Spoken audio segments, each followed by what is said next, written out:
Hello everyone, স্বাগত জানাচ্ছি সবাইকে কমার্স একাডেমির আর্টস একাডেমির পক্ষ থেকে।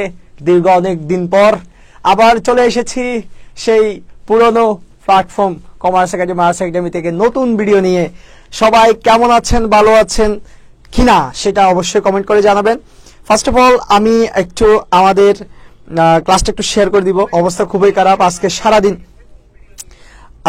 সারাদিন ক্লাস নিতে নিতে পুরো ক্লান্ত। তারপরে চলে এসেছে অনলাইন ব্যাচের স্টুডেন্টের জন্য। দেখি তোমরা আমাদেরকে কতটুকু হেল্প করো। প্রত্যেকটা গ্রুপে দিয়ে দিবা উইথিন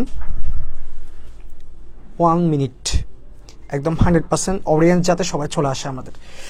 চলো আমরা শুরু করে দিয়েছি। আমাদের অলরেডি অনেক অডিয়েন্স চলে আসে।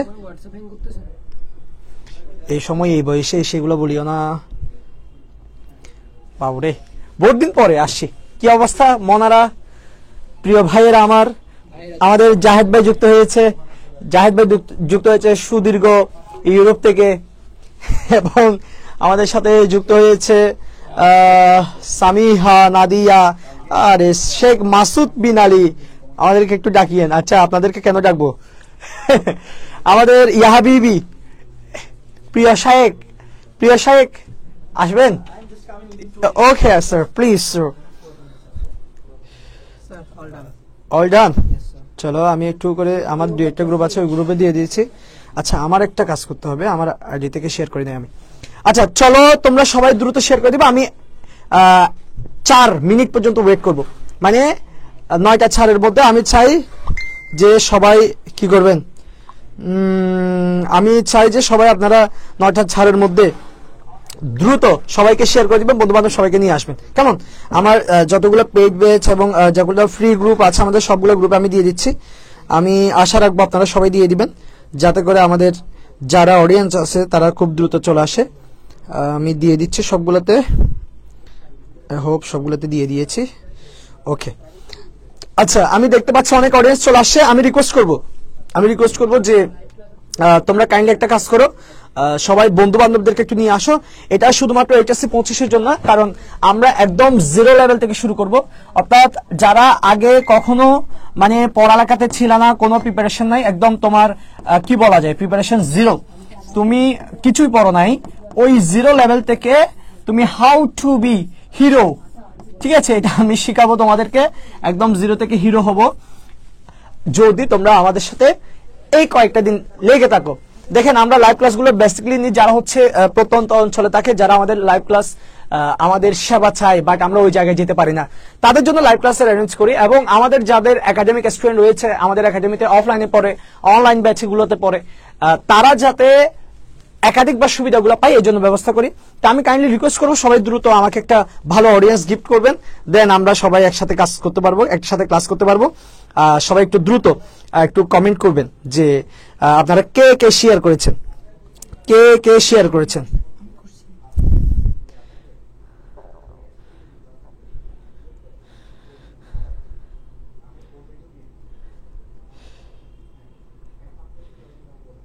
একটু আমি দেখতে চাই যে কারা কারা শেয়ার করেছেন।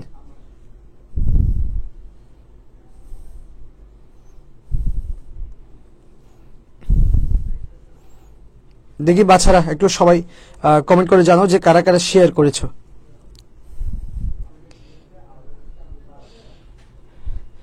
আমি দেখতে পাচ্ছি অনেকেই বলতেছে। আচ্ছা, এখানে বেসিক্যালি আমাদের যারা আমাদের তোমার হচ্ছে রাফি ভাইয়া বেশি বোধহয় শেয়ার করছে।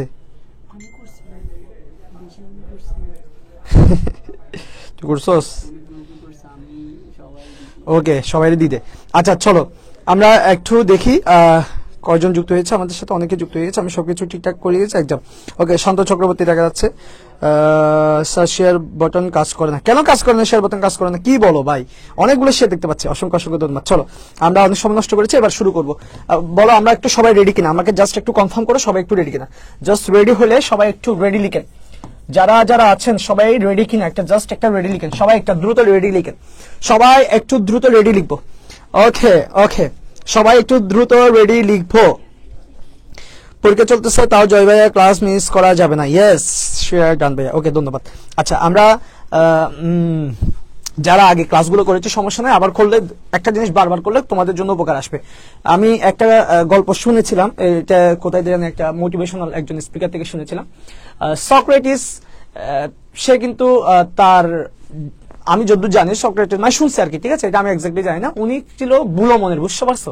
এবং উনি একটা ইউনিভার্সিটিতে first semester, second semester, third semester 3টা প্রোগ্রামে তিনি উপস্থিত ছিলেন এবং 3টা প্রোগ্রামে সেম কোয়েশ্চেন দিয়েছিল। ওনাকে প্রশ্ন করেছিল, স্যার আপনি যে ভুলে যান এই কারণে কি প্রশ্নগুলো রিপিট হয়েছে নাকি এখানে কোনো সিক্রেট কিছু আছে? তো সক্রেটিস উত্তর দিয়েছিল যে একটা জিনিস ওরা যে ফার্স্ট ইয়ারে আনসার করছে, সেকেন্ড ইয়ারে যে আনসার করছে এবং তাদের থার্ড ইয়ার যেটা ছিল, মানে ইয়ার না, এগুলো সেমিস্টার ছিল, ওখানের আনসার গুলো তুমি যদি দেখবা যে ওখানে অনেক ডিফারেন্স দেখবা, অনেক ম্যাচুরিটি দেখবা। ওরা ফার্স্ট ইয়ারে যে এখান থেকে আনসার করছে, সেকেন্ড ইয়ার তাদের আরো ম্যাচুরিটি বাড়ছে, তারপর তার সেমিস্টারে আরো বাড়ছে। অর্থাৎ একটা জিনিস বারবার পড়া মানে ওঠার প্রতি উইকনেস বা সময় নষ্ট না, ওটার প্রতি আমাদের ম্যাচুরিটি লেভেলটা আরো গ্রো হওয়া এবং ওই জিনিসটা সম্পর্কে আমরা একটু ভালোভাবে জানতে পারি। এগুলো যদি তোমার জানা থাকে আরো তুমি ভালোভাবে জানতে পারবে। আই হোপ সবাই আমরা রেডি। ওকে, সবাই রেডি। প্রিয় শাহেক, do you want to say something? Yeah, I don't want to say something right now, but I will join a few minutes later. Okay. So if you give me permission, I can, you can start the class. Okay.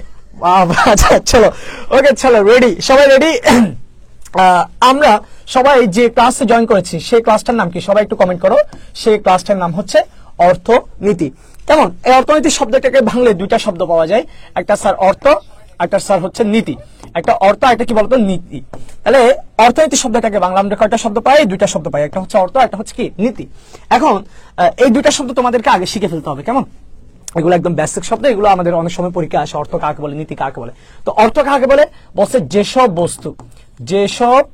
বস্তু বিনিময়ের মাধ্যম সঞ্চয়ের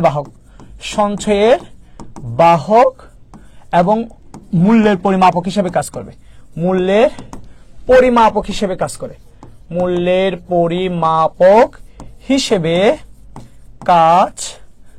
যেসব বস্তু বিনিময়ের মাধ্যম, সঞ্চয়ের বাহক, মূল্যের পরিমাপক হিসেবে কাজ করে তাকে অর্থ বলে। তাকে কি বলে বলতো? অর্থ বলে। এখন অর্থের অনেকগুলো নাম আছে, যেমন বাংলাদেশিরা বলে টাকা, ভারতীয়রা বলে রুপি, আমেরিকানরা বলে হচ্ছে ডলার। কেমন? আমেরিকানরা কি বলে বলতো? ডলার। তারপর হচ্ছে জাপানিরা বলে ইয়েন, অনেকগুলো নাম আছে। তো অর্থকে অনেক সময় মুদ্রাও বলে। কেমন? অর্থকে অনেক সময় কি বলে? মুদ্রাও বলে। তো এই যে তোমাকে বললাম অর্থ কাকে বলে এবং অনেকগুলো জিকে পড়ে দিলাম, আলহাম ভাইয়ের বাদ মেরে দেওয়ার চেষ্টা করতেছি, বুঝতে পারছো? জানি আলহাম ভাই আছে কিনা, যাই হোক, অনেক audience, thank you so much for joining our class. ভাই আমি ভুলভাল বলতেছি, বলো।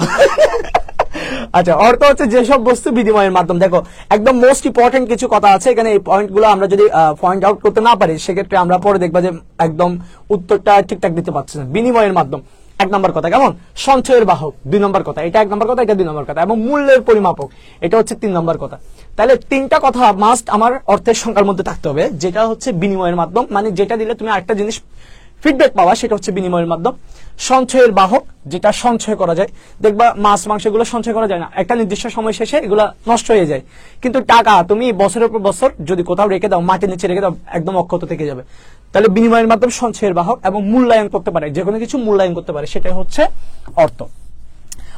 তাহলে যেটা দিয়ে বিনিময় করা যায়, যেটা সঞ্চয় করা যায় এবং যেটা মূল্যের পরিমাপক হিসেবে কাজ করে, সেটাকে আমরা বলি অর্থ। এবার নীতি কাকে বলে? দেখো, এগুলো তেমন একটা ইম্পর্টেন্ট নেই, এই জন্য আমি একটু দ্রুত পড়াচ্ছি, যেগুলো ইম্পর্টেন্ট সেগুলো আমি স্লোলি যাব। নীতি কোন কাজ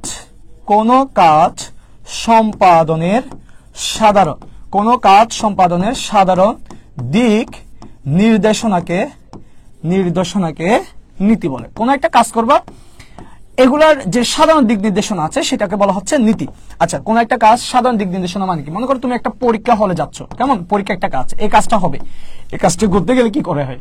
প্রথমে মনে করে স্টুডেন্টরা চলে আসার পর টিচার আসে, কেমন? টিচার আসার পর তাদেরকে খাতা দেওয়া হয়, তাদেরকে প্রশ্ন দেওয়া হয়। দেখো, এই যে একটা কাজ, এই যে কাজটা করার জন্য কতগুলো সাধারণ দিক নির্দেশনা আছে, কোনটার পর কোনটা হবে, এই জিনিসটা যে সাধারণ দিক নির্দেশনা, এটাকে বলা হয় নীতি। আর আমরা বাংলা ভাষায় বলে ফেলি, সেটাকে বলি কি? নিয়ম। নীতি বা কি বলতো? নিয়ম। ঠিক আছে? তো নীতি বা কি বলতো? নিয়ম। এখন আমরা সবাই জানি, দেখো এগুলো তেমন একটা ইম্পর্টেন্ট না, জাস্ট তোমরা চাইলে একটা স্ক্রিনশট নিয়ে রাখতে পারো এবং চাইলে এগুলো সুন্দর করে নোট রাখতে পারো। আমরা এই জায়গা থেকে ভালো করে খেয়াল করবো। আমরা সবাই শুনছি যে রাজার নীতি মানে হচ্ছে রাজনীতি। বলো রাজার নীতি মানে কি? রাজনীতি। একইভাবে অর্থের নীতি কি হবে? অর্থের নীতি জাস্ট বোঝার জন্য বলতেছে, হ্যাঁ, আবার তোমরা এটা সমাজের সাথে মিলিয়ে না। রাজার নীতি, রাজনীতি, অর্থনীতি মানে অর্থের নীতি। রাজনীতি মানে কি বলতো? রাজনীতি মানে হচ্ছে রাজার কাজ। বলো রাজনীতি মানে কি? রাজার কাজ। আর অর্থনীতি মানে কি? অর্থনীতি মানে কি তোমরা কমেন্ট করো। রাজনীতি, রাজনীতি, রাজনীতি মানে কি? রাজার কাজ। রাজনীতি মানে কি? রাজার কাজ। অর্থের নীতি, অর্থনীতি। তাহলে অর্থনীতি মানে কি হবে? অর্থনীতি মানে কি নিজেরা বলো? অর্থনীতি মানে কি? অর্থনীতি মানে কি বলো, তাড়াতাড়ি বলো। অর্থনীতি মানে কি?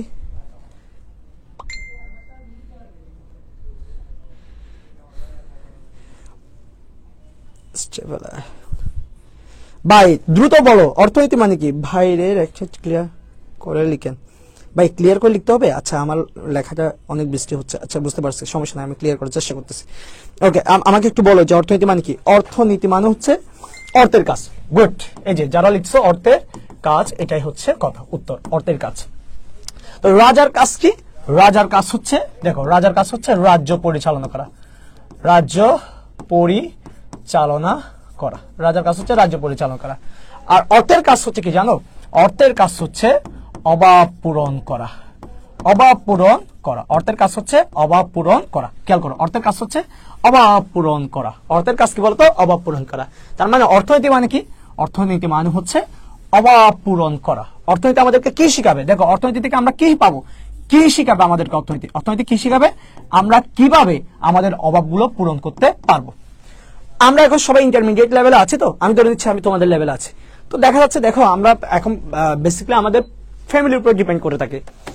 ফ্যামিলি থেকে যে টাকা পয়সা দেয় সেই টাকা পয়সা দিয়ে আমরা চলাফেরা করি, এবং কোনো একটা বিষয় লাগলে সেটা আমরা ফ্যামিলিকে কনসার্ন করে সেখান থেকে টাকা পয়সা নিয়ে ওখান থেকে আমরা ওই টাকাটা খরচ করে থাকি। আমরা এখন ফ্যামিলির উপর ডিপেন্ডেন্ট। যখন তোমরা 22-23 বছরে যাবা এবং 22 থেকে 25 বছরে থাকবা, তখন দেখবা ফ্যামিলিটা তোমার উপর ডিপেন্ড করা শুরু করে দিচ্ছে, এবং তখন তোমাকে ফ্যামিলি বলবে যে নিজে কিছু করো, নিজে থেকে ইনকাম করে খাও, পারলে আমাদেরকে একটু চালাও। এরকম তোমাকে ফ্যামিলি থেকে তোমাদেরকে বলবে। অনেক সময় বলে, আবার অনেক সময় বলে না। যাদের হিউজ টাকা পয়সা আছে তাদের হয়তো বলে না, বাট যারা মধ্যবিত্ত ফ্যামিলিতে বিলংস করে তাদের হচ্ছে এই জিনিসগুলো আসে। ঠিক আছে, যে নিজে থেকে করো, নিজে থেকে একটু টাকা পয়সা কামাই, আমাদেরকে একটু কি করো, সাপোর্ট করো, বা আমাদেরকে একটু চালাও। তো এখন তোমাদের ওইরকম প্যারা নাই, বাট একটা নির্দিষ্ট সময় শেষে তোমাদের আসবে। তার মানে তোমাদের জীবনে অনেকগুলো অভাব আসবে। এই অভাবগুলো তুমি কিভাবে পূরণ করবা? অভাবগুলো তুমি কিভাবে পূরণ করবা সেটা আমাদেরকে কে শিখাবে? অর্থনীতি। তাহলে অর্থনীতি কি শিখাবে? একটু সবাই কমেন্ট করো, অর্থনীতি কি শিখাবে? অর্থনীতি কি শিখাবে? সবাই একটু কমেন্ট করো। অভাব পূরণ করা। আচ্ছা, অভাব পূরণ করা। অর্থনীতি আমাদেরকে কি শিখাবে? কিভাবে অভাব পূরণ করা হয়, কিভাবে অভাব পূরণ করা হয়, অর্থাৎ কিভাবে তুমি তোমার জীবনের অভাবটা পূরণ করবা, কিভাবে তুমি তোমার অভাবগুলা আস্তে আস্তে পূরণ করতে পারবা, সেই জিনিসটা আমাদেরকে অর্থনীতি শিখাবে, অভাব পূরণ করা শিখাবে। ইয়েস, এটা ফার্স্ট চ্যাপ্টার। ঠিক আছে, এটা ফার্স্ট চ্যাপ্টার। যারা এই মুহূর্তে জয়েন করছো সবাই বন্ধু বান্ধবদেরকে একটু মেনশন করে দাও, যাতে করে যারা জানে না আমাদের ফ্রি লাইভ ক্লাস চলতেছে সেটা একটু সবাই জেনে যায়। এই বিষয়ে একটু সবাই একটু জানাই দাও, কেমন? বন্ধু বান্ধবদের সবাইকে জানাও। তাহলে অর্থনীতি আমাদেরকে কি শিখাবে? কিভাবে আমরা অভাব পূরণ করবো সেটা শিখাবে। দেখো অর্থনীতি পড়ার মাধ্যমে, যেমন ডাক্তারি বলে ডাক্তার হবা, ল নিয়ে পড়ালেখা করলে হয়তো ওকালতি করবা বা আইনজীবী হবা। তো অর্থনীতি নিয়ে পড়লে তোমার জীবনে যে টাকা পয়সার সমস্যা হবে, যে অভাবগুলো আসবে, সেই অভাবগুলো তুমি আস্তে আস্তে কি করতে পারবা? পূরণ করতে পারবা। এখন এই অর্থনীতি জিনিসটা আমাদের কাছে কিভাবে আসছে, বা এটা কেন একটা বিষয় হিসেবে দাঁড়াইছে, বুঝতে পারছো?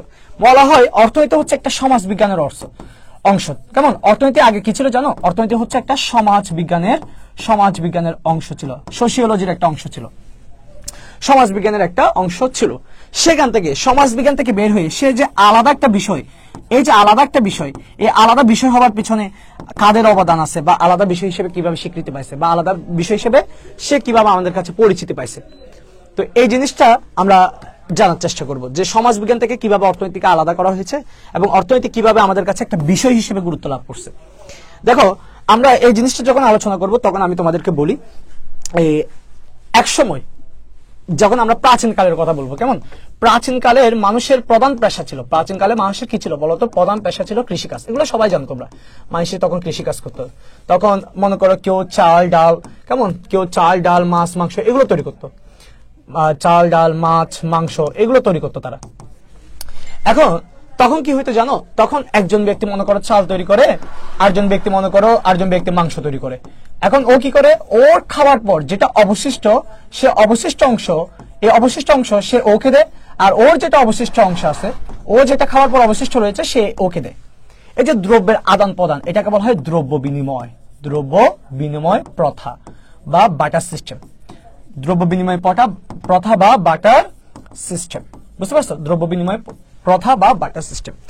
এইগুলা তেমন একটা ইম্পর্টেন্ট, এই জন্য আমি লেখাগুলো বিস্তৃত করে লিখতেছি, কোনো সমস্যা নেই, জাস্ট কথাগুলো শোনো কিভাবে আসছে অর্থনীতিটা।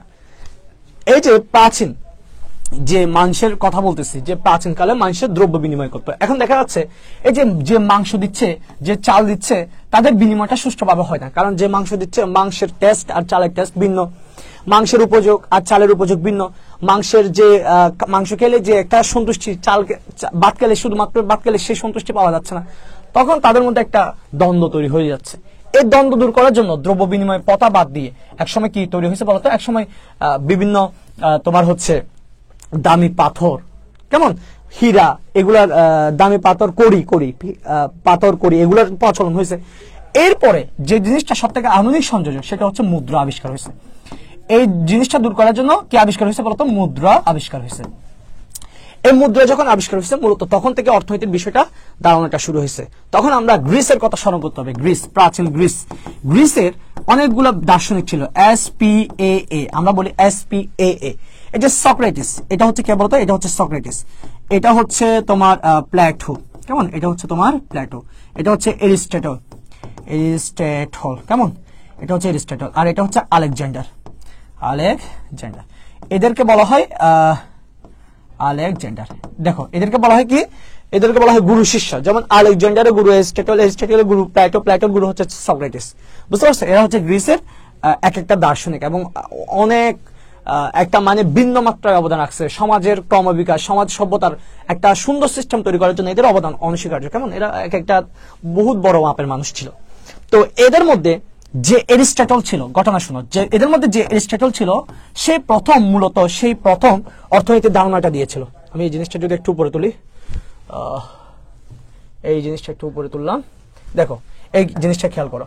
এই যে এরিস্টটল কি করছে, অর্থনীতির প্রথম ধারণা দেন, অর্থনীতির প্রথম ধারণা দেন। কোথায় দেন ধারণাটা? তার একটা গ্রন্থ ছিল, এই গ্রন্থের নাম হচ্ছে পলিটিক্স গ্রন্থে। এবং ইথিক্স নামে একটা বই ছিল, এই পলিটিক্স গ্রন্থে সে অর্থনীতির ধারণা দিয়েছে। এবং সে অর্থনীতি তখন, এই অর্থনীতি শব্দটাকে তখন তিনি বলতো ওইকোনোমিয়া, মনে রাখবা, ওইকোনোমিয়া। এটা ওইকোস এবং নিমেন বা নোমাস থেকে শব্দটা আসছে, ওইকোনোমিয়া। এই ওইকোনোমিয়া শব্দ হচ্ছে গৃহ ব্যবস্থাপনা। এটা আমি তোমার বোঝার জন্য বলি কি, গৃহ পরিচালনার বিজ্ঞান। তখন অর্থনীতিকে বলা হয়তো গৃহ পরিচালনার বিজ্ঞান। অর্থাৎ একটা পরিবারে, জাস্ট একটা গৃহে, তেমন একটা গৃহে তোমার কিভাবে চলবে, মানুষ কোথায় থেকে টাকা ইনকাম করবে, ওই টাকা কিভাবে খরচ করবে, কোন জায়গায় খরচ করবে, এই বিষয়গুলো ছিল তখনকার সময়ের মূল আলোচ্য বিষয়। এই যে ওইকোনোমিয়া, তাহলে প্রথম ধারণা কে দিয়েছে অর্থনীতির প্রথম ধারণা? সবাই একটু কমেন্ট করো তো, অর্থনীতির প্রথম ধারণা কে দিয়েছে? এরিস্টটল। কোথায় দিয়েছে? পলিটিক্স গ্রন্থে। এবং তখন অর্থনীতিকে কি বলা হয়তো? ওইকোনোমিয়া বা গৃহ ব্যবস্থাপনার বিজ্ঞান বা গৃহ পরিচালনার বিজ্ঞান। সবাই একটু কমেন্ট করো যে অর্থনীতির প্রথম ধারণা কে দেন। সবাই একটু কমেন্ট করেন, অর্থনীতির প্রথম ধারণা কে দেন। একটু দ্রুত সবাই কমেন্ট করেন, সবাই একটু দ্রুত কমেন্ট করেন।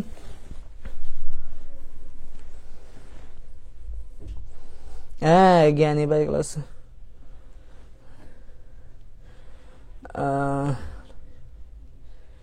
ঝাপসা দেখা যাচ্ছে? আমার কাছে সবকিছু ঠিকঠাক আছে, তোমাদের কি একটা সমস্যা হচ্ছে? আচ্ছা, এটা খুবই দুঃখজনক, তোমাদের সমস্যাটা হচ্ছে। আমি দেখতে পাচ্ছি আমার কাছে অনেকগুলো স্টুডেন্ট, বাট তোমরা আমাকে কন্ট্রিবিউট করতেছো না। আমরা চাইলে অনেকগুলো শেয়ার পাইতাম, এখানে 40টা 50টা শেয়ার পাইতাম, বাট একটাও কেউ শেয়ার করতেছো না, বাট কমেন্ট করতেছো। থ্যাংক ইউ ফর কমেন্ট, মূল্যবান কমেন্ট করার জন্য। এবং যদি পারো একটা শেয়ার করে দাও, বন্ধু বান্ধব সবাইকে জানা দাও। তাহলে অর্থনীতি প্রথম ধারণা দিয়েছে হচ্ছে এরিস্টটল।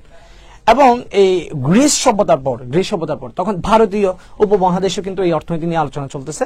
তখন কৈটল্য নামে একজন ব্যক্তি ছিল, কৈটল্য। এই কৈটল্য কি করছে, কৈটল্য একটা বই লিখছিল, এটা পরীক্ষা আসে অনেক সময়, এই জন্য এটা বলতেছি।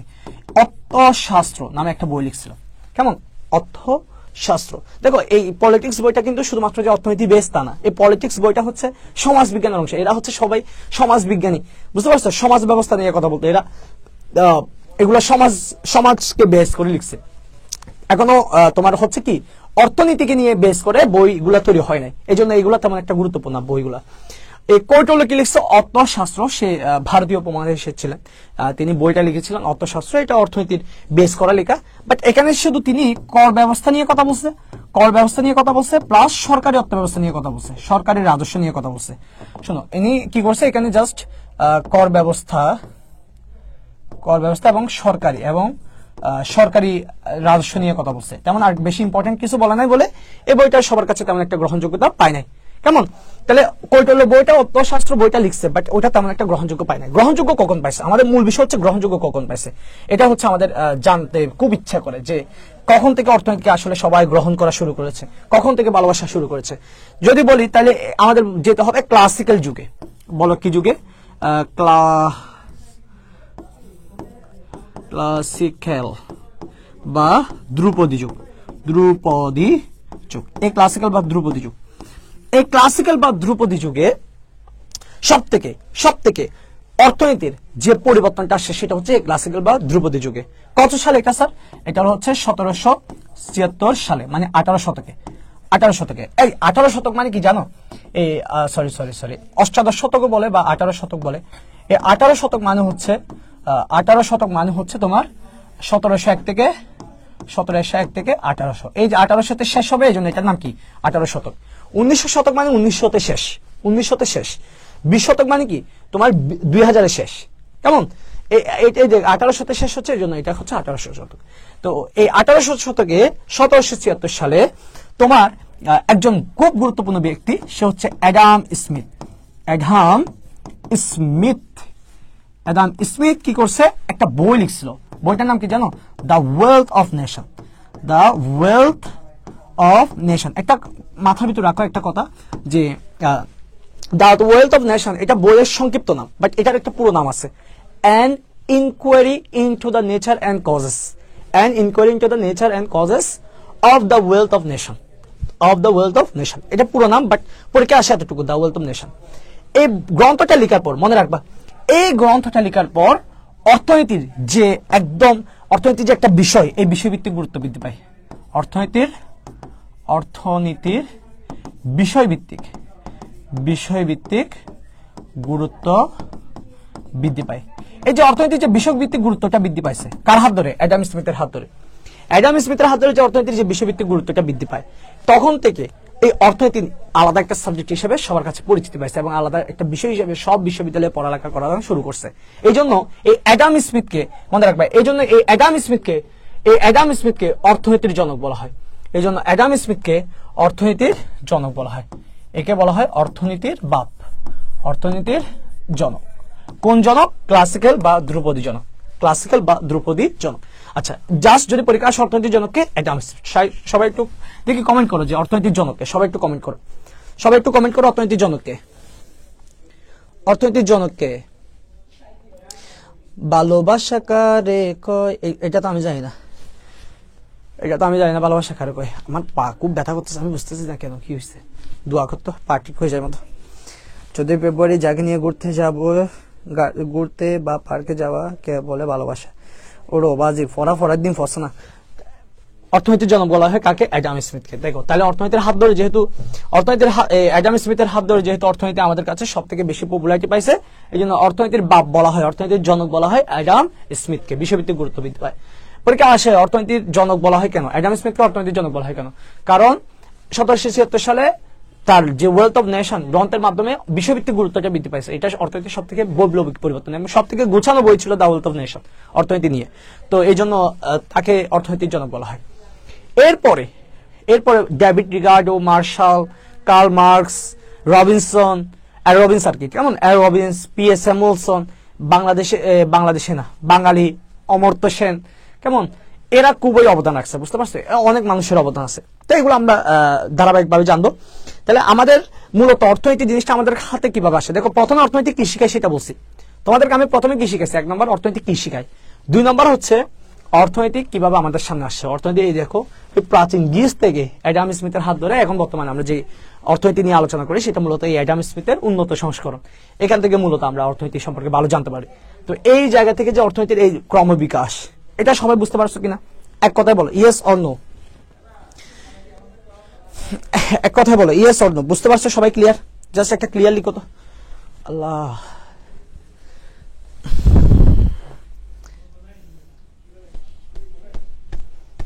ভাই বিশ্বাস করো আমি দাঁড়াতে পারতেছিলাম, বসে গেছি, একটু খুব কষ্ট হচ্ছে। দেখি সবাই বুঝতে পারছো কিনা? ক্লিয়ার অর নট, একটু সবাই বলো।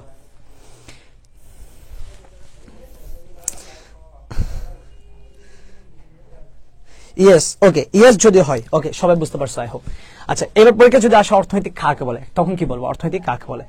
তো অর্থনৈতিক কাকে বলে এটা যদি পরীক্ষা আসে, তখন আমরা চাইলে অনেক কিছু বলতে পারি, তবে একদম শর্টকাট একটা সংজ্ঞা বলবো। যে শাস্ত্রে, যেহেতু অর্থনীতি একটা শাস্ত্র, কেমন? যে শাস্ত্রে অর্থ নিয়ে আলোচনা করা হয়, অর্থ নিয়ে আলোচনা করা হয়, তাকে অর্থনীতি বলে। যে শাস্ত্র অর্থ নিয়ে আলোচনা করা হয় তাকে কি বলে? অর্থনীতি বলে। যে শাস্ত্র অর্থ নিয়ে আলোচনা করে তাকে অর্থনীতি বলে। যদিও সংখ্যাটা একদম 100 কারেক্ট, মানে 100 গ্রহণযোগ্য না, জাস্ট একটা বাংলা সংজ্ঞা হয়ে যাচ্ছে, একদম কি বলা যায়, এগুলা স্ট্রং কোনো সংজ্ঞা হয় নাই, বুঝতে পারছো? দুর্বল একটা সংজ্ঞা। সেহেতু এটা না ইউজ করে আমরা আরো উন্নত সংস্করণের সংজ্ঞা ইউজ করতে পারি। বাট এটা যারা একদম খুব অল্পতে মনে রাখতে চাও, যে শাস্ত্র অর্থ নিয়ে আলোচনা করে তাকে অর্থনীতি বলে, এটা বলতে পারো, কেমন? আরো যদি চাও যে না আমি একটু স্মার্ট করে বলতে পারি, আর একটা স্মার্ট করে বলতে চাই, তখন কি বলা যায়? তখন আমরা অ্যাডাম স্মিথের সংজ্ঞাটা বলতে পারি। অ্যাডাম স্মিথ তার ওয়েলথ অফ নেশনে সে কি করছে, একটা সংজ্ঞা দিচ্ছে। অ্যাডাম স্মিথকে সংজ্ঞাটা বলতে পারি যে জাতীয় সম্পদের কেমন? জাতীয় সম্পদের কারণ কি বলছে?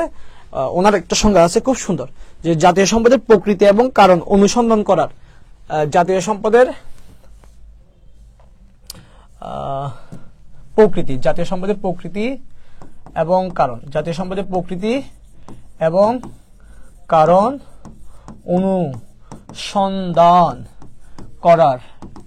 অনুসন্ধান করার প্রক্রিয়াকে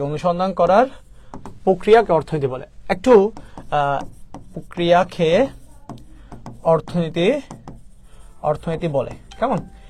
এটা একটু খুব মানে কি বলো, উন্নত একটা সংজ্ঞা হয়ে গেছে, বুঝতে পারছো? একদম সব থেকে উন্নত সংজ্ঞা, জাতীয় সম্পদের প্রকৃতি ও কারণ অনুসন্ধান করার প্রক্রিয়াকে অর্থনীতি বলে।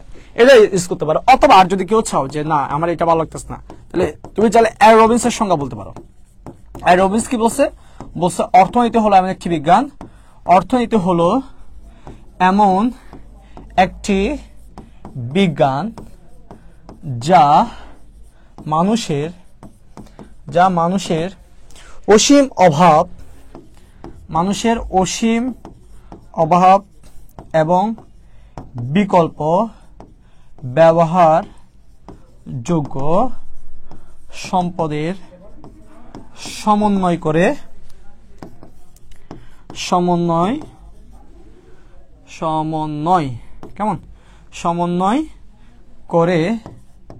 মানবীয় আচরণ বিশ্লেষণ করে। কি বলছে? অর্থনীতি হচ্ছে এমন একটি বিজ্ঞান যা মানুষের অসীম অভাব, বিকল্প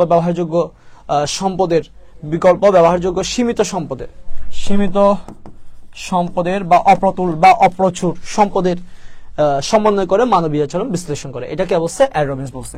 এই অ্যার রবিন্সের সংজ্ঞা বিশ্লেষণ করলে, দেখো এগুলো তোমাদেরকে আমি এমসিকিউ পড়াচ্ছি, প্লিজ তোমরা যদি মনে করো স্যার এগুলো পড়ে কি লাভ হবে, আসলে এগুলো তোমাদেরকে এমসিকিউতে দিবে যে এই সংজ্ঞাটা বিশ্লেষণ করলে পরীক্ষা আসে, এই সংজ্ঞা বিশ্লেষণ করলে কয়টা বৈশিষ্ট্য পাওয়া যায়, অ্যার রবিন্সের সংজ্ঞা বিশ্লেষণ করলে কয়টা বৈশিষ্ট্য পাওয়া যায়। মনে রাখবে এখানে হচ্ছে তিনটি বৈশিষ্ট্য পাওয়া যায়। কি কি বৈশিষ্ট্য পাওয়া যায়? খেয়াল করো কি কি বৈশিষ্ট্য পাওয়া যায়। 1 নম্বর, এখানে সে অসীম অভাবের কথা বলছে আমাদের অভাব হচ্ছে অসীম, এবং সে বলছে আমাদের সম্পদ হচ্ছে সীমিত। এবং আরেকটা মূল পয়েন্ট সেটা হচ্ছে কি, আমাদের প্রত্যেকটা সম্পদের একটা বিকল্প ব্যবহার আছে, এবং এই বিকল্প ব্যবহারটা আমরা বিকল্প ব্যবহার না এসে পরীক্ষায় অনেক সময় বলতে পারি যে পূর্ণ ব্যবহার, কেমন, অথবা বলতে পারি যে দক্ষ ব্যবহার।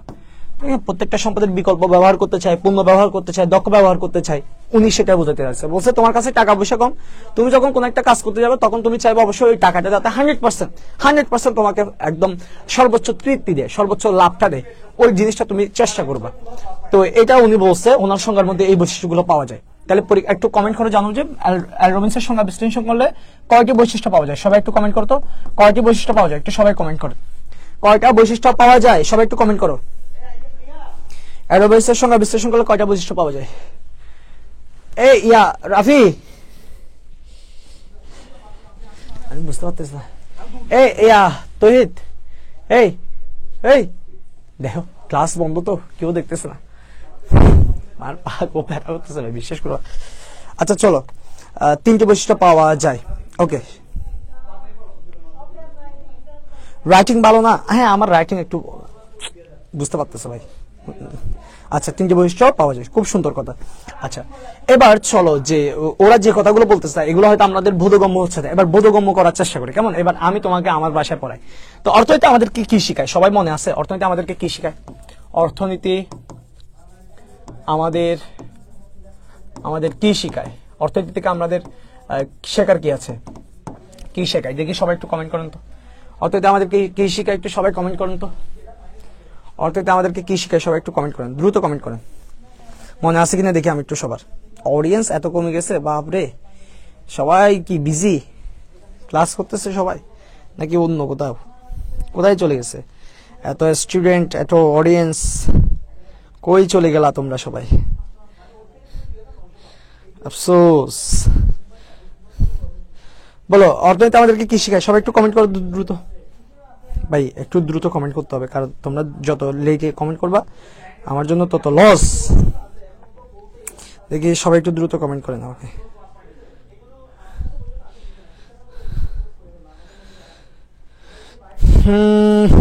জি, মনে আছে, অভাব পূরণ করতে শেখাই, রাইট। কিভাবে অভাব পূরণ করতে হয়? গুড। কিভাবে অভাব পূরণ করতে হয় কিভাবে অপূরণ করতে হয়? তোমার টাকা পয়সা, অল্প টাকা পয়সা, সেটা দিয়ে কিভাবে অপূরণ করবা? এখন প্রশ্ন যদি আসে যে অভাব কাকে বলে, অভাব এটাকে ইংরেজিতে বলা হয় ওয়ান্টস। এগুলো শিখে রাখো, কারণ তোমরা অনার্সে উঠলে এইভাবে পড়বা, ওয়ান্টস, কেমন? তখন বাংলা তো পাবা না, সব ইংরেজি পড়তে হবে। ওয়ান্টস, অভাব কাকে বলে। তো অভাব কাকে বলে এটা পরীক্ষা যদি আসে তখন একদম খুব সুন্দর একটা সংজ্ঞা আমি তোমাদেরকে দিয়ে দিচ্ছি। জীবন ধারণের জন্য প্রয়োজন, অথচ হাতের কাছে নেই। অর্থাৎ তোমার জীবন ধারণের জন্য দরকার, বাট তোমার হাতের কাছে নেই।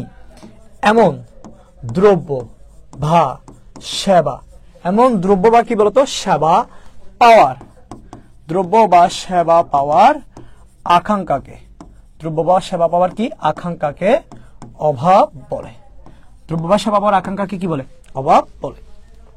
জীবন ধারণের জন্য প্রয়োজন, অথচ হাতের কাছে নেই। জীবন ধারণের জন্য দরকার, বাট হাতের কাছে নাই, এমন দ্রব্য বা সেবা পাওয়ার আকাঙ্ক্ষাকে কি বলে বলতো? অভাব বলে।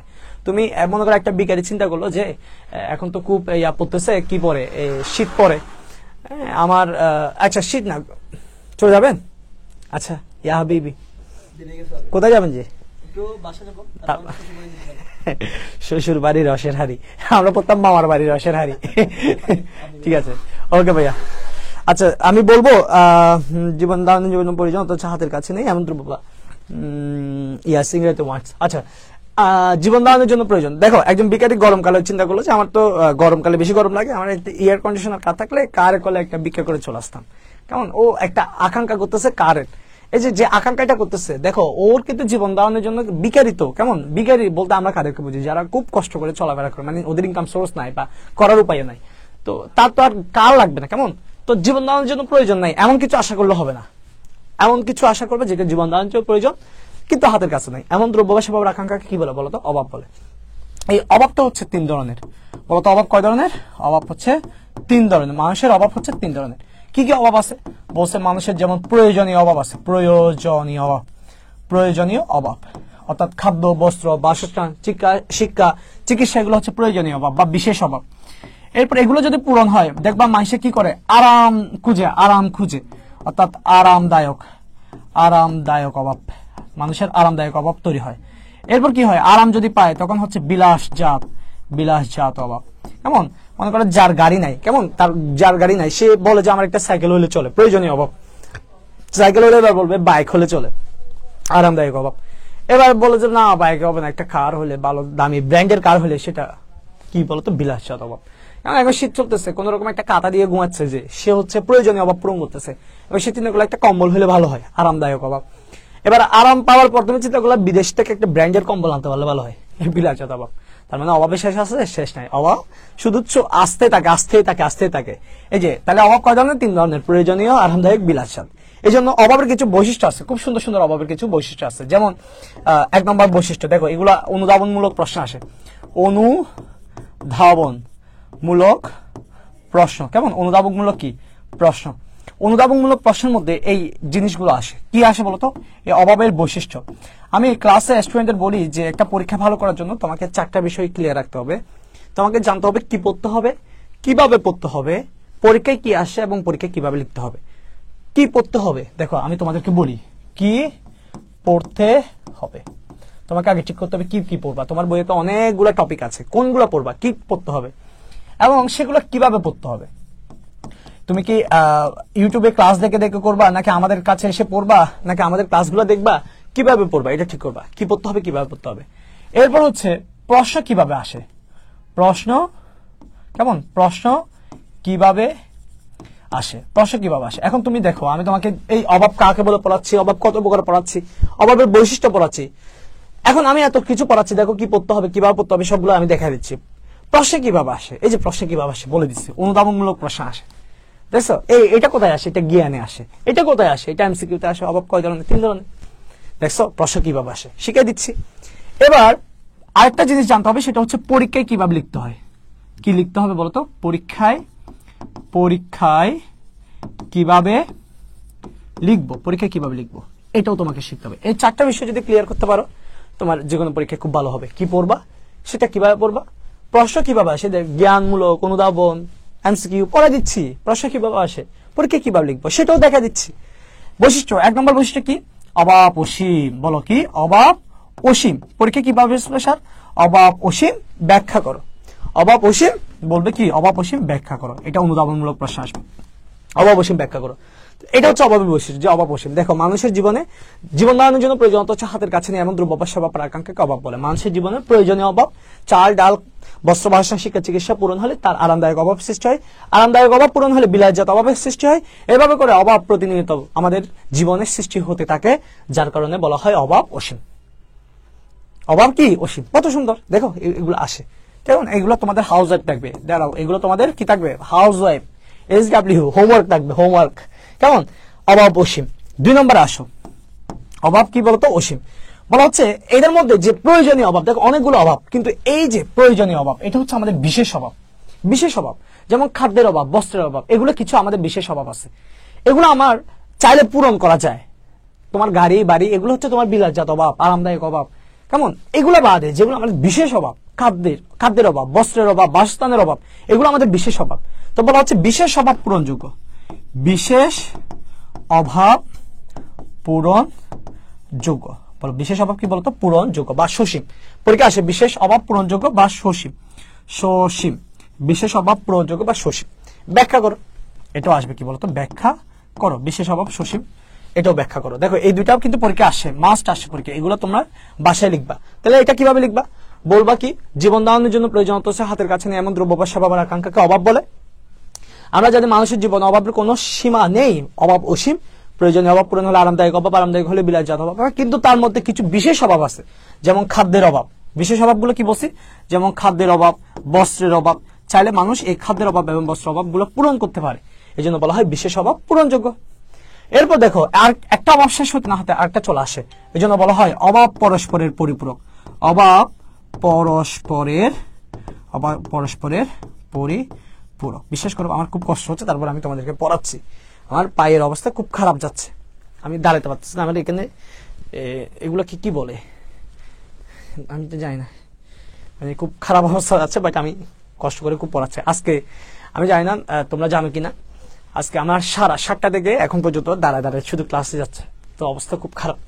তারপর তোমাদের জন্য চেষ্টা, কেমন? অভাব পরস্পরের পরিপূরক, একটার পর একটা তৈরি হয়, এই জন্য অভাব পরস্পরের পরিপূরক। আপাতত আসে না, কিন্তু যদি চলে আসে এই জন্য পড়াচ্ছি, যদি চলে আসে তোমাদেরকে অবশ্যই পারতে হবে। এরপর আসো, অভাব পরস্পরের পরিপূরক গেল। 4 নম্বর আসো, বলা হচ্ছে অভাব প্রতিযোগিতামূলক। অভাব কি? প্রতিযোগিতামূলক, অর্থাৎ একটা শেষ হতে না হতেই দ্রুত আরেকটা চলে আসে। পরিপূরক মানে কি? একটার পর একটা হয়। আর প্রতিযোগিতামূলক মানে কোনটার আগে কোনটা অভাব আসবে, মানে এরকম অভাব পরস্পরের প্রতিযোগিতামূলক। এবার বলছে অভাব অনুকরণীয়। অভাব কি বলতো? অনুকরণীয়। বন্ধু থেকে একটা জিনিস দেখছো, ওটা দেখার পর তোমার ভালো লাগছে, তোমার একটা অভাব তৈরি হয়েছে, এরকম অভাব অনুকরণীয়। এবং বলা হচ্ছে লাস্টে যেটা বলবো সেটা হচ্ছে অভাব পরিবর্তনযোগ্য। অভাব কি? পরিবর্তনযোগ্য। ধরে নিলে তুমি আইফোন কেনার জন্য একটা তোমার ইচ্ছে হলো, আকাঙ্ক্ষা হয়েছে আইফোন কিনবা, দেখা যাচ্ছে আইফোনের টাকা নেই, দেখা যাচ্ছে তুমি একটা স্যামসাং কিনে ফেললো বা কোন একটা অ্যান্ড্রয়েড কিনে ফেললো। এই যে অভাব চাইলে কি হয়? পরিবর্তন করা যায়। তো এইগুলা হচ্ছে আমাদের অভাবের বৈশিষ্ট্য। ক্লিয়ার কিনা বলো সবাই, একটু ক্লিয়ার কিনা বলো। এই দুটা তোমাদের হাউস ওয়াইফ, তোমাদের এই দুটা কিন্তু হাউস ওয়াইফ থাকবে, বারবার বলে দিচ্ছি। অভাব অসীম ব্যাখ্যা করো, বিশেষ অভাব পূরণযোগ্য এটা ব্যাখ্যা করো। এই দুটা তোমাদের হাউস ওয়াইফ। আরো আসবে, আপাতত এগুলো বুঝছো কিনা সবাই? এতটুকু বুঝছো কিনা? ক্লিয়ার কিনা সবাই বলো।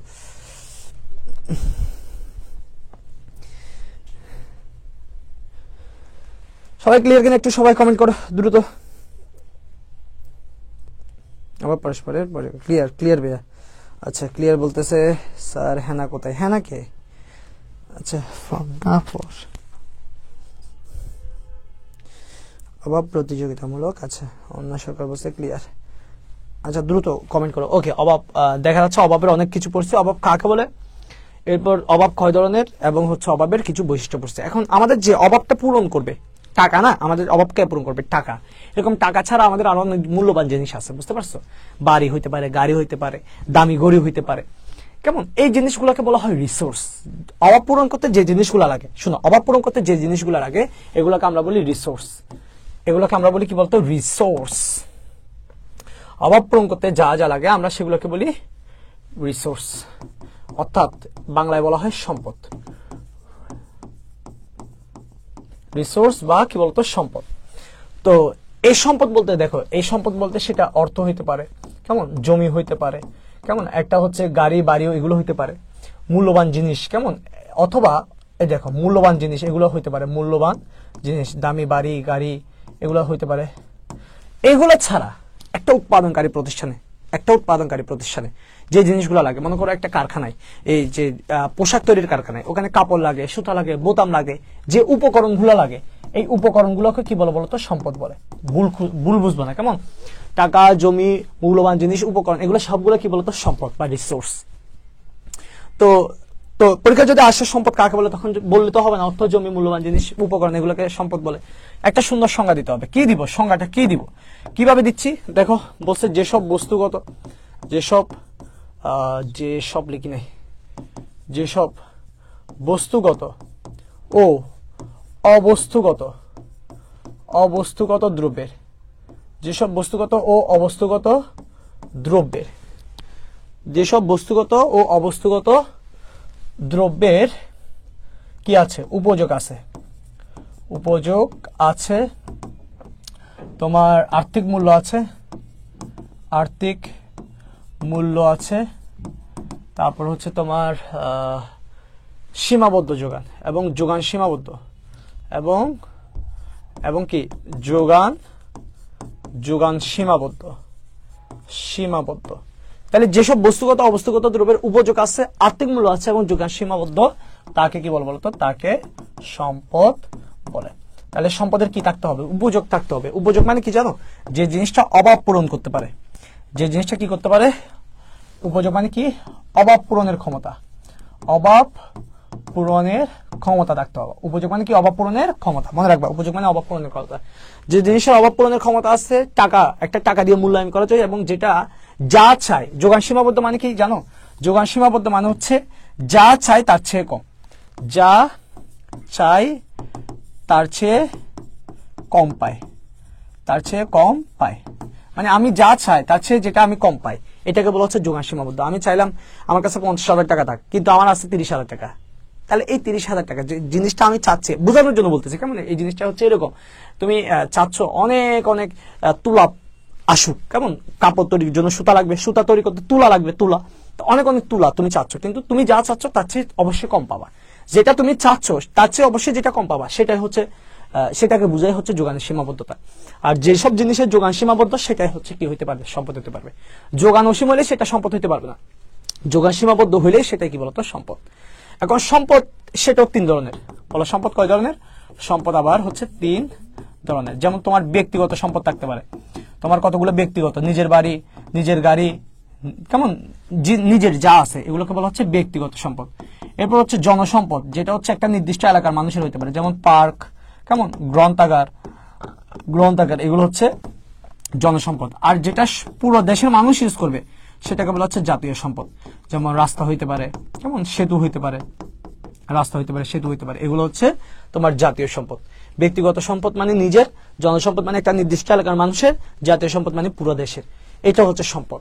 এখন প্রশ্ন তোমাদের কাছে, আমার প্রশ্ন হচ্ছে আমাদের যে পরিমাণ অভাব, আমাদের আমি কি বলছি আমাদের অভাবটা হচ্ছে অসীম, অভাব হচ্ছে অসীম। এখন আমার প্রশ্ন হচ্ছে আমাদের সম্পদটা কি অসীম নাকি সম্পদটা সীমিত? তোমরা নিজেরা বলো, আমাদের যে পরিমাণ অভাব ওই পরিমাণ কি টাকা পয়সা নাকি টাকা পয়সা কম? অসীম টাকা পয়সা, আমাদের টাকা পয়সা ধন দৌলত এগুলো কি অসীম নাকি খুব কম? দেখি বলো তো, অভাব অসীম কিন্তু সম্পদ কেমন?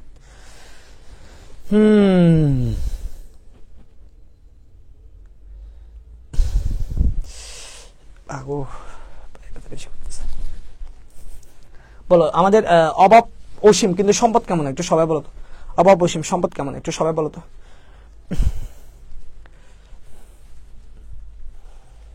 বুঝাইতে পারতেছি না, খুব খারাপ লাগতেছে, একটু সবাই দ্রুত কমেন্ট করো, আমরা এটা শেষ করার চেষ্টা করব।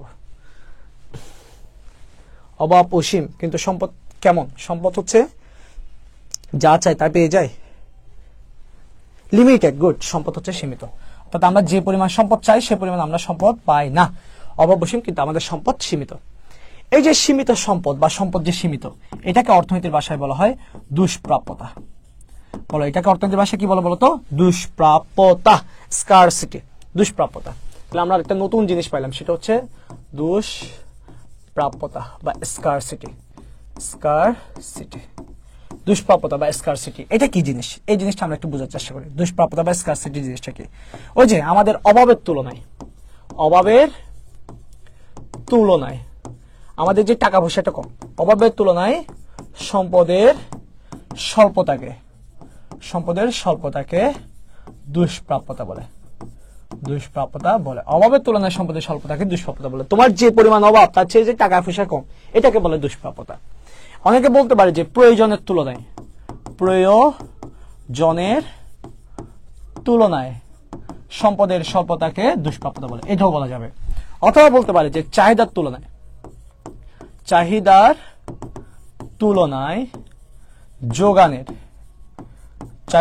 যোগানের ঘাটতিকে কি বলে বলতো? দুষ্প্রাপ্যতা বলে, এটাও বলা যাবে।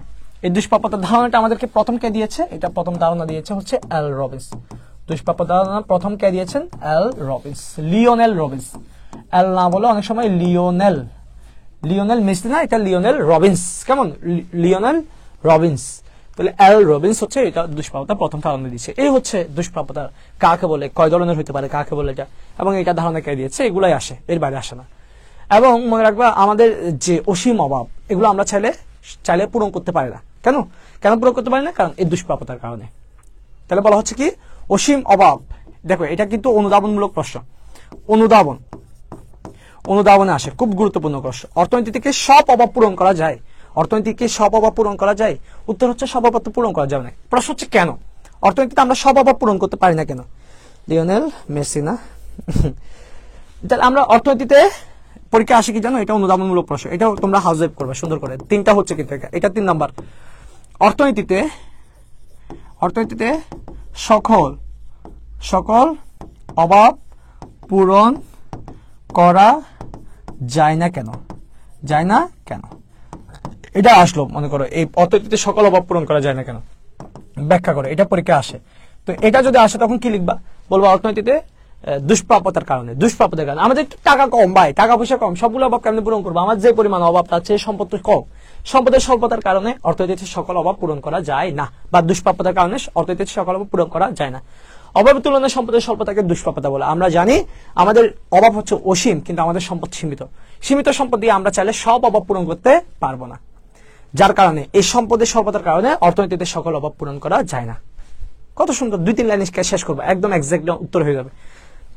কার কারণে এবং কিভাবে হবে সেটা বলে দিলে হচ্ছে। ওকে, এরপর আসো। আচ্ছা, এরপর আসো তাহলে অর্থনীতির সকল অভাব পূরণ করা যায় না কেন ব্যাখ্যা করো। এটা অনুধাবনে আসবে। এটা হাউসের 3টা হইলো। এখন দেখো, আমি যেহেতু সব অভাব পূরণ করতে পারতেছি না, যেহেতু আমার সব অভাব পূরণ করতে পারতেছি না, মনে করো আমার হচ্ছে এটা রিসোর্স, বা এটা হচ্ছে আমার সম্পদ। এবং কি সম্পদ? এটা হচ্ছে আমার সীমিত সম্পদ। এখন আমার এখানে একটা অভাব, এখানে একটা অভাব, এখানে একটা অভাব, এখানে একটা অভাব, এখানে একটা অভাব, এখানে একটা অভাব, এখানে একটা অভাব। আমার কয়টা অভাব হয়েছে? 1, 2, 3, 4, 5, 6, 7টা অভাব রয়েছে। আমার এই সীমিত সম্পদ দিয়ে আমি 3টা অভাব পূরণ করতে পারবো, 3টা। তাহলে আমি যেহেতু এই সীমিত সম্পদ দিয়ে সব অভাব পূরণ করতে পারবো না, কয়টা অভাব পূরণ করতে পারবো? শুধু 3টা অভাব পূরণ করতে পারবো। কয়টা অভাব পূরণ করতে পারবো? শুধু 3টা অভাব পূরণ করতে পারবো। তাহলে আমি কি এখন সব অভাব তো করা যাবে না, যেহেতু টাকা আছে, টাকা দিয়ে 3টা অভাব পূরণ করা যাবে। এই জন্য সব অভাব পূরণ করতে হবে না, এই জন্য আমাকে কি করতে হবে? এখান থেকে আমাদেরকে অভাব বাছাই করতে হবে, যে আমি এটাকে পূরণ করব, এটাকে পূরণ করব, আর এটাকে পূরণ করব। আর এটাকে আমি ছেড়ে দিচ্ছি, এটাকে আমি ছেড়ে দিচ্ছি, এটাকে আমি ছেড়ে দিচ্ছি, এটাকেও ছেড়ে দিচ্ছি। আমি কাকে গ্রহণ করতেছি? ওকে গ্রহণ করলাম, ওকে গ্রহণ করলাম, ওকে গ্রহণ করলাম। এই যে আমি বাছাই করতেছি সীমিত সম্পদ দিয়ে, যে আমার এই অভাবগুলো বাছাই করলাম, এগুলো সবগুলো একটা একটা অভাব, এগুলো সবগুলো একটা একটা কি বলতো, এগুলো সবগুলো আমার একটা একটা অভাব। এই আমি যে অভাবগুলো, দেখো আমি যে অভাব বাছাই করতেছি, এই অভাবটা বাছাই করা, এই যে অভাবটা কি করা, বাছাই করা, এটাকে বলা হয় নির্বাচন। অভাবটা বাছাই করাটাকে কি বলে বলতো? নির্বাচন। এটা কিন্তু ইলেকশন না, কিন্তু এটা ইলেকশন না, এটা হচ্ছে সিলেকশন বা চয়েস। বলো না, এটা কি বলতো? চয়েস। মনে রাখবা, চয়েস। তাহলে পরীক্ষা যদি আসে নির্বাচন কাকে বলে? নির্বাচন কাকে বলে পরীক্ষা যদি আসে? এটা কিন্তু ইলেকশন না, বারবার বলতেছে, এটা হচ্ছে চয়েস। পরীক্ষা না পড়ে পরীক্ষায় গেলা, দেখবা উল্টাপাল্টা নির্বাচন কাকে বলে, উল্টাপাল্টা লিখে দিয়ে চলে আসবা, স্যারের সব কেটে দিবে। নির্বাচন কাকে বলে? অসংখ্য অভাব থেকে, অসংখ্য অভাব থেকে গুরুত্বপূর্ণ অভাব বাছাই করাকে, অভাব বাছাই করাকে নির্বাচন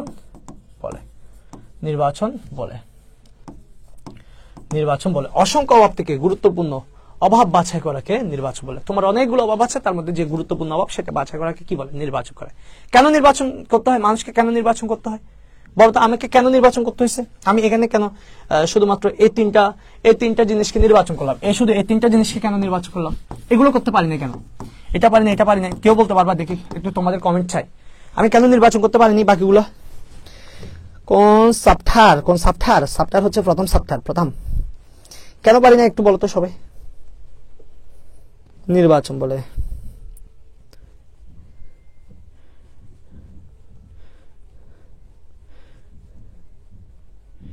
এভাবে জিনিস কেন না বলো, কেন আমাকে বাছাই, আমি এগুলো করতে পারি না কেন? আমি কেন এটা অ্যাকসেপ্ট করতে পারি, এইটা অ্যাকসেপ্ট করতে পারিনি? আমি শুধু এই 3টা অ্যাকসেপ্ট করছি কেন? নির্বাচন কেন করতে হয়? অভাব অনুকরণীয় মানে তোমার বন্ধু থেকে তুমি দেখে একটা জিনিস নিতে যাচ্ছ, তোমার মধ্যে অভাব তৈরি হচ্ছে, এটাই হচ্ছে অভাব অনুকরণীয়। কেন নির্বাচন করতে হয়? মানুষকে নির্বাচন সমস্যা কেন তৈরি হয়? গুড, সম্পদ সীমাবদ্ধতার কারণে। তাহলে নির্বাচন কেন করতে হয়? তাহলে সম্পদের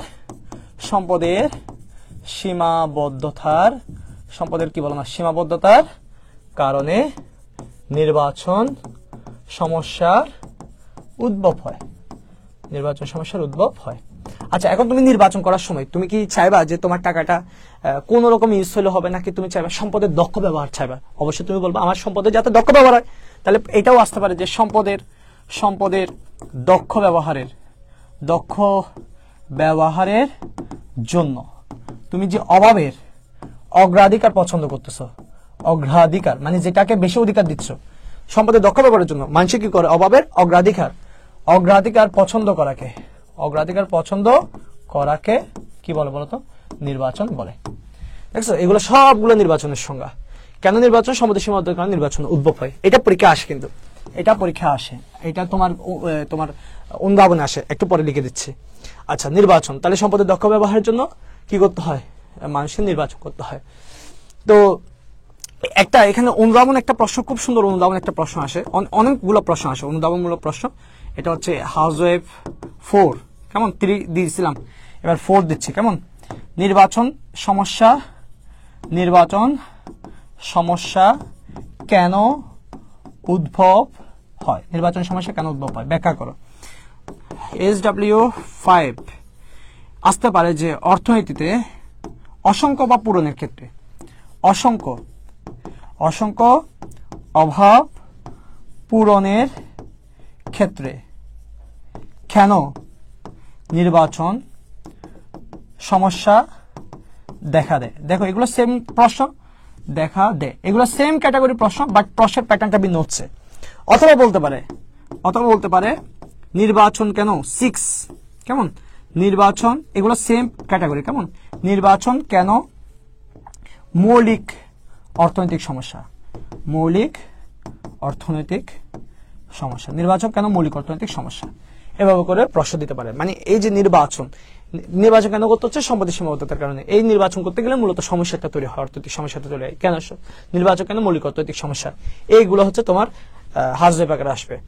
এখন দেখো তুমি যখন নির্বাচন করতে যাচ্ছ, তুমি যখন এখানে নির্বাচন করতে গেছো, এটাকে নিচ্ছ, এটাকে ছেড়ে দিচ্ছ, আবার এটাকে নিচ্ছ, এটাকে ছেড়ে দিচ্ছ, এটাকে নিচ্ছ, এটাকে ছেড়ে দিচ্ছ, এটাকে ছেড়ে দিচ্ছ। এই যে তুমি যে ছেড়ে দিচ্ছ, এখন কোনটা নিলে ভালো কোনটা নিলে খারাপ, আমরা মানে এটা বাছাই করা। এমনিতে আমি তো এখানে 3টা অলরেডি ডাক দিয়ে দিচ্ছি, বাছাই করে ফেলছি, কিন্তু এটা বাছাই করা, কিন্তু বাছাই করতে গেলে আমরা কি হয়ে যাই, আমরা একটা সমস্যায় পড়ে যাই। এখন এই সমস্যাটা কেন হয়েছে, এই যে সমস্যাটা কেন হয়েছে, আমার কারণে, তোমার কারণে, নাকি টাকা না থাকার কারণে? দেখো আমি এটাকে বাছাই করতেছি, এটাকে ছেড়ে দিচ্ছি, এই যে আমরা একটা সমস্যায় পড়তেছি, ওকে ছেড়ে দিতে হচ্ছে, এটা কেন পড়তেছি, এই সমস্যাটা কেন পড়তেছি, কারণ আমাদের সম্পদের সীমাবদ্ধতার কারণে। এই যে দেখো, এই যে টাকার কারণে যে পারতেছি না, এই জন্য এই সমস্যাটার নাম দেওয়া হয়েছে, এই যে টাকার কারণে যে এটাকে ছেড়ে দিতে হচ্ছে, টাকার কারণে এটাকে ছেড়ে দিতে হচ্ছে, এই জিনিসটাকে নাম দেওয়া হয়েছে অর্থনৈতিক সমস্যা। বলে এই জিনিসটাকে কি নাম দেওয়া হয়েছে, অর্থনৈতিক সমস্যা। এই যে টাকার কারণে আমরা যে একটা জিনিস নিচ্ছি আর একটা জিনিস ছেড়ে দিচ্ছি, এটাকে বলা হচ্ছে ইকোনমিক্যাল প্রবলেম বা অর্থনৈতিক সমস্যা। তাহলে অর্থনৈতিক সমস্যা কেন তৈরি হয়, সমস্যার প্রধান কারণ, অর্থনৈতিক সমস্যার কি বলতো প্রধান কারণ হচ্ছে কি, সম্পদের সীমাবদ্ধতা বা দুষ্প্রাপ্যতা, অর্থনৈতিক সমস্যার প্রধান কারণ হচ্ছে সম্পদের সীমাবদ্ধতা বা দুষ্প্রাপ্যতা। অর্থনৈতিক সমস্যাটা তৈরি হয়, মানুষের জীবনে টাকা পয়সার সমস্যাটা তৈরি হয় এই টাকা কম থাকার কারণে। পরীক্ষা যদি আসে অর্থনৈতিক সমস্যা কাকে বলে, এহসান সবাই চলে গেছে, কে বাকি আছে? আচ্ছা, অর্থনৈতিক সমস্যার প্রধান কারণ হচ্ছে সম্পদের সীমাবদ্ধতা। এখন পরীক্ষা যদি আসে অর্থনৈতিক সমস্যা কাকে বলে, দেখো মানুষ যা কাজ করে সেগুলো 3 সেক্টরে বিভক্ত। আমি, তুমি, আমরা, তোমরা সবাই, আমরা 3টা সেক্টরে বিভক্ত। কেউ দেখো উৎপাদন করে, কেউ টাকা পয়সা কামায় সেগুলো ভাগ করে, আর কেউ হচ্ছে ওই টাকাটা ভোগ করে। দেখো আমরা যারা বাসায় থাকি, তোমরা যারা আছো, তারা বেসিক্যালি ভোগের সাথে জড়িত। তোমার মা বাবা কিছু না কিছু দ্রব্য বা সেবা উৎপাদনে জড়িত, চাকরি করে কোনো একটা নিশ্চয়ই। তারপর মনে করো যে যদি ব্যবসা করে, সেই টাকা কামানোর পর শ্রমিককে দেয়, ঋণ যার থেকে নিচ্ছে তাকে দেয়, এই যে টাকাগুলো ভাগ করে। অর্থাৎ এই যে উৎপাদন বন্টন, কি বলছে বলতো, উৎপাদন, কেউ উৎপাদন করে, কেউ বন্টন করে, অথবা উৎপাদন, বন্টন ও ভোগ। মনে রাখবা, যদি হয়তো আমরা খাই, নালে উৎপাদন করি, নালে বন্টন করি, নালে ভোগ করি। আচ্ছা এসএস নিতে পারবি, সমস্যা নেই, এগুলো থাকবে, পরে নিতে পারবি।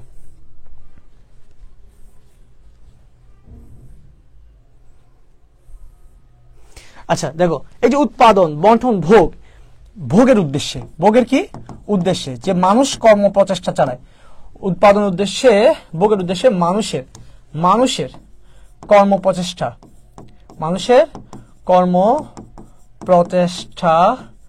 পরিচালনার ক্ষেত্রে যে সমস্যার সৃষ্টি হয়, কেমন, যে সমস্যার কি হয়, সৃষ্টি হয়। যখন আমি উৎপাদন করতে যাই, ভোগ করতে যাই, বন্টন করতে, এগুলো সবগুলো উৎপাদন করতে টাকা লাগে, বন্টন করতে টাকা লাগে, ভোগ করতে টাকা লাগে, এগুলোর উদ্দেশ্যে মানুষের কর্মপ্রচেষ্টা পরিচালনার ক্ষেত্রে যে সমস্যার সৃষ্টি হয় তাকে কি বলে বলতো, তাকে অর্থনৈতিক সমস্যা বলে।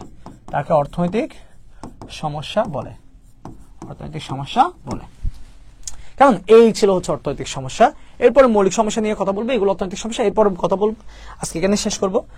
মনে রাখবা যে এখানে দুষ্প্রাপ্যতার যে নির্বাচন, এই যে সম্পদের সীমাবদ্ধতা, দেখো এই যে সম্পদের সীমাবদ্ধতা, এটা হচ্ছে আমাদের অর্থনীতির ভাষায় কি বলা হয়, সম্পদের সীমাবদ্ধতা, এটাকে বলা হয় দুষ্প্রাপ্যতা। আর এই যে বাছাই করলাম, এটাকে বলা হচ্ছে নির্বাচন। এটা হচ্ছে যমজ সমস্যা, দুষ্প্রাপ্যতা ও নির্বাচন, এরা কি বলতো, এরা হচ্ছে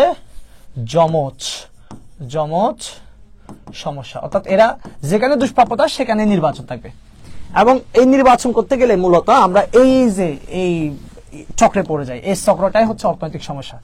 এই চক্রটাই কি বলতো, অর্থনৈতিক সমস্যা। যে একটা নিতে পারতেছে একটা ছেড়ে দিতে হচ্ছে, হ্যাঁ, একটা উৎপাদন করলে একটা ছেড়ে দিতে হচ্ছে, এক জায়গায় একটা ইউজ করলে একটা জিনিস ভোগ করতে চাইলে একটা জিনিস ভোগ করতে পারতেছে না।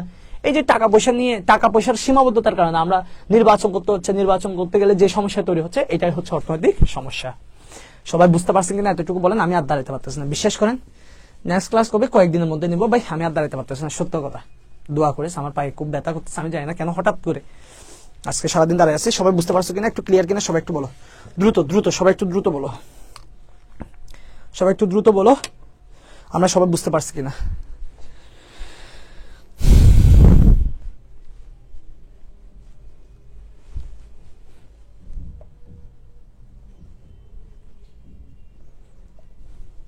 আলহামদুলিল্লাহ ক্লিয়ার, ওকে। ক্লিয়ার হলে জি স্যার, ওকে। ক্লিয়ার হলে আমি শেষ করতেছি। তোমরা সবাই বন্ধু বান্ধবদেরকে জানিয়ে দিবা আমরা ফ্রি ক্লাসের ব্যবস্থা করছি এবং এই ফ্রি ক্লাসগুলো চলতে থাকবে। তোমরা তোমাদের বন্ধুদেরকে অবশ্যই কনসার্ন করে রাখবা। আমি খুব কমই রেসপন্স পেয়েছি, তোমাদের শেয়ার পাইনি তেমন একটা। হ্যাঁ, রেস্ট নিতে হবে। আমি তোমাদের খুব কমই রেসপন্স পেয়েছি, মাত্র 28টা শেয়ার। আমি আশা করেছিলাম 40 জন আসতো, অন্তত 40টা শেয়ার হওয়ার কথা ছিল, বাট 40টাও শেয়ার হয়নি এবং কমেন্টের পরিমাণটা খুব কম। খুবই কষ্ট, মায়ের পেটে ছোট ভাই, হ্যাঁ, খুবই কষ্ট পেলাম। সবাই পারলে একটু লাস্টবার একটু শেয়ার করে দাও এবং শেয়ার করে ভাইয়ের জন্য দোয়া করবা। সবাই ভালো থাকবা, সুস্থ থাকবা। দেখা হবে আমি কয়েকদিনের মধ্যে আবার ক্লাস নিয়ে আসবো। সবাই ভালো থেকো, সুস্থ থেকো। আমি ক্লাসটা শেষ করছি, দোয়া করিয়ে ভাই, খুব কষ্ট হচ্ছে।